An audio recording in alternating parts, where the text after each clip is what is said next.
The Art of War by Sun Tzu. Translated by Lionel Giles. Part 9. The Army on the March. Sun Tzu said, "We come now to the question of encamping the army, and observing signs of the enemy.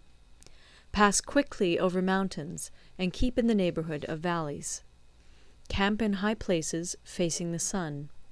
Do not climb heights in order to fight." So much for mountain warfare. After crossing a river, you should get far away from it. When an invading force crosses a river in its onward march, do not advance to meet it in midstream. It will be best to let half the army get across, and then deliver your attack. If you are anxious to fight, you should not go to meet the invader near a river which he has to cross. Moor your craft higher up than the enemy, and facing the sun. Do not move upstream to meet the enemy. So much for river warfare. In crossing salt marshes, your sole concern should be to get over them quickly, without any delay. If forced to fight in a salt marsh, you should have water and grass near you, and get your back to a clump of trees.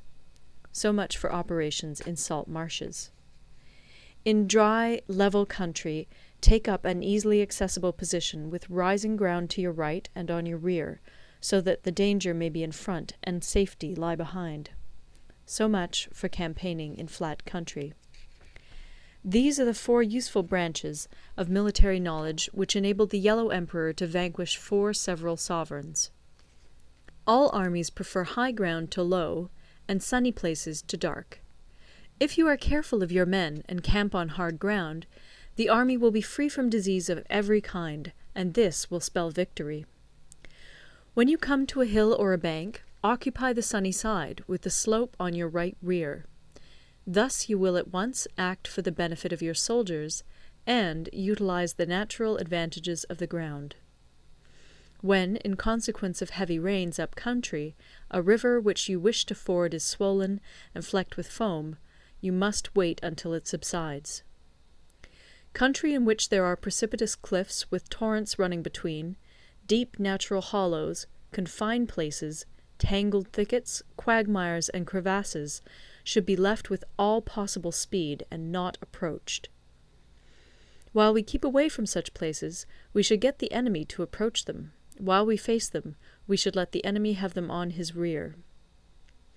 If in the neighbourhood of your camp there should be any hilly country, ponds surrounded by aquatic grass, hollow basins filled with reeds, or woods with thick undergrowth, they must be carefully routed out and searched, for these are places where men in ambush or insidious spies are likely to be lurking. When the enemy is close at hand and remains quiet, he is relying on the natural strength of his position.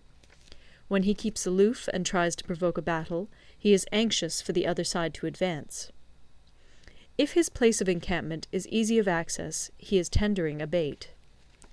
Movement amongst the trees of a forest shows that the enemy is advancing.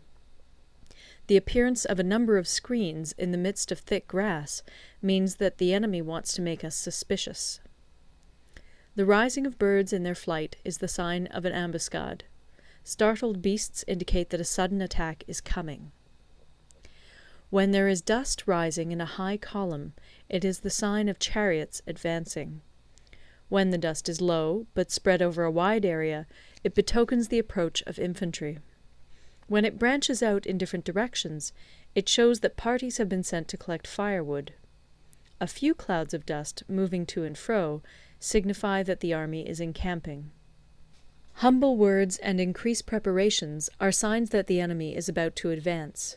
Violent language and driving forward as if to the attack are signs that he will retreat. When the light chariots come out first and take up a position on the wings, it is a sign that the enemy is forming for battle. Peace proposals unaccompanied by a sworn covenant indicate a plot. When there is much running about, and the soldiers fall into rank, it means that the critical moment has come. When some are seen advancing and some retreating, it is a lure.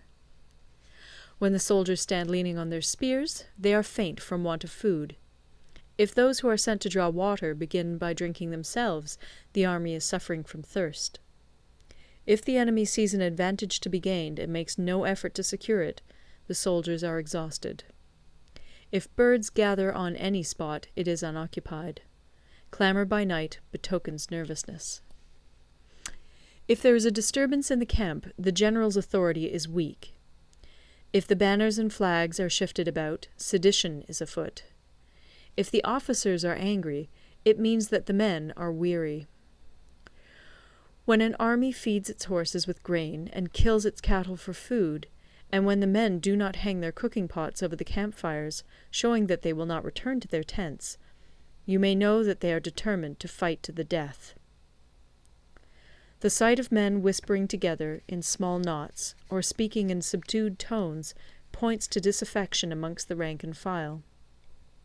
Too frequent rewards signify that the enemy is at the end of his resources. Too many punishments betray a condition of dire distress. To begin by bluster, but afterwards to take fright at the enemy's numbers, shows a supreme lack of intelligence. When envoys are sent with compliments in their mouths, it is a sign that the enemy wishes for a truce. If the enemy's troops march up angrily and remain facing ours for a long time without either joining battle or taking themselves off again, the situation is one that demands great vigilance and circumspection. If our troops are no more in number than the enemy, that is amply sufficient. It only means that no direct attack can be made. What we can do is simply to concentrate all our available strength, keep a close watch on the enemy, and obtain reinforcements. He who exercises no forethought, but makes light of his opponents, is sure to be captured by them. If soldiers are punished before they have grown attached to you, they will not prove submissive. And, unless submissive, they will be practically useless. If, when the soldiers have become attached to you, punishments are not enforced, they will still be useless. Therefore, soldiers must be treated in the first instance with humanity, but kept under control by means of iron discipline. This is a certain road to victory. If in training soldiers commands are habitually enforced, the army will be well disciplined. If not, its discipline will be bad. If a general shows confidence in his men, but always insists on his orders being obeyed, the gain will be mutual. End of Part 9. Part 10. Terrain. Sun Tzu said, "We may distinguish 6 kinds of terrain, to wit, 1. Accessible ground, 2. Entangling ground, 3. Temporizing ground, 4. Narrow passes, 5. Precipitous heights, 6. Positions at a great distance from the enemy." Ground which can be freely traversed by both sides is called accessible. With regard to ground of this nature, be before the enemy in occupying the raised and sunny spots, and carefully guard your line of supplies. Then you will be able to fight with advantage. Ground which can be abandoned but is hard to reoccupy is called entangling. From a position of this sort, if the enemy is unprepared, you may sally forth and defeat him. But if the enemy is prepared for your coming, and you fail to defeat him, then, return being impossible, disaster will ensue. When the position is such that neither side will gain by making the first move, it is called temporizing ground. In a position of this sort, even though the enemy should offer us an attractive bait, it will be advisable not to stir forth, but rather to retreat, thus enticing the enemy in his turn. Then, when part of his army has come out, we may deliver our attack with advantage. With regard to narrow passes, if you can occupy them first, let them be strongly garrisoned and await the advent of the enemy. Should the army forestall you in occupying a pass, do not go after him if the pass is fully garrisoned, but only if it is weakly garrisoned. With regard to precipitous heights, if you are beforehand with your adversary, you should occupy the raised and sunny spots, and there wait for him to come up. If the enemy has occupied them before you, do not follow him, but retreat, and try to entice him away. If you are situated at a great distance from the enemy, and the strength of the two armies is equal, it is not easy to provoke a battle, and fighting will be to your disadvantage. These 6 are the principles connected with earth. The general who's attained a responsible post must be careful to study them. Now, an army is exposed to 6 several calamities, not arising from natural causes, but from faults for which the general is responsible. These are 1. Flight, 2. Insubordination, 3. Collapse, 4. Ruin, 5. Disorganization, 6. Rout. Other conditions being equal, if one force is hurled against another 10 times its size, the result will be the flight of the former. When the common soldiers are too strong and their officers too weak, the result is insubordination. When the officers are too strong and the common soldiers too weak, the result is collapse. When the higher officers are angry and insubordinate, and on meeting the enemy give battle on their own account from a feeling of resentment, before the commander-in-chief can tell whether or not he is in a position to fight, the result is ruin. When the general is weak and without authority, when his orders are not clear and distinct, when there are no fixed duties assigned to officers and men, and the ranks are formed in a slovenly, haphazard manner, the result is utter disorganization. When a general, unable to estimate the enemy's strength, allows an inferior force to engage a larger one, or hurls a weak detachment against a powerful one, and neglects to place picked soldiers in the front rank, the result must be rout. These are 6 ways of courting defeat, which must be carefully noted by the general who has attained a responsible post.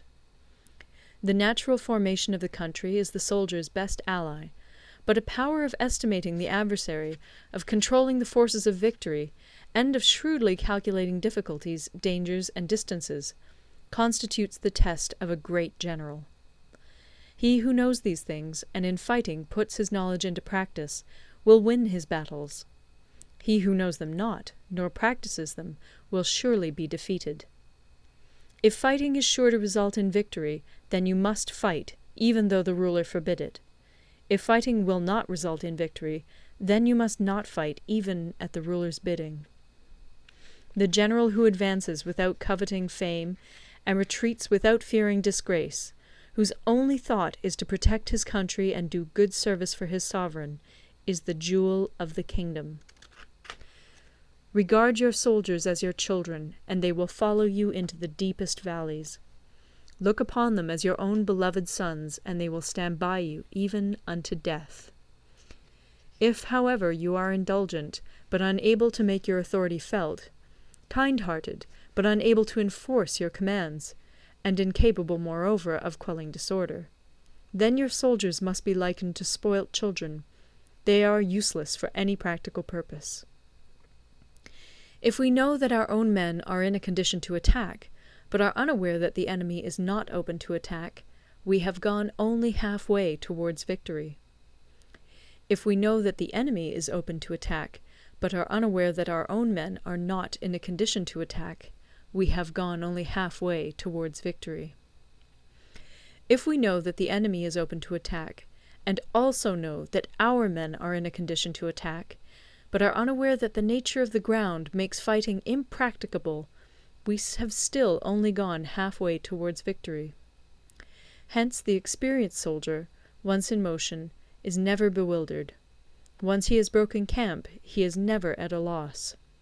Hence the saying, "If you know the enemy and know yourself, your victory will not stand in doubt. If you know heaven and know earth, you may make your victory complete." End of Part 10. Recorded in Toronto, Ontario by Moira Fogarty, October 2006.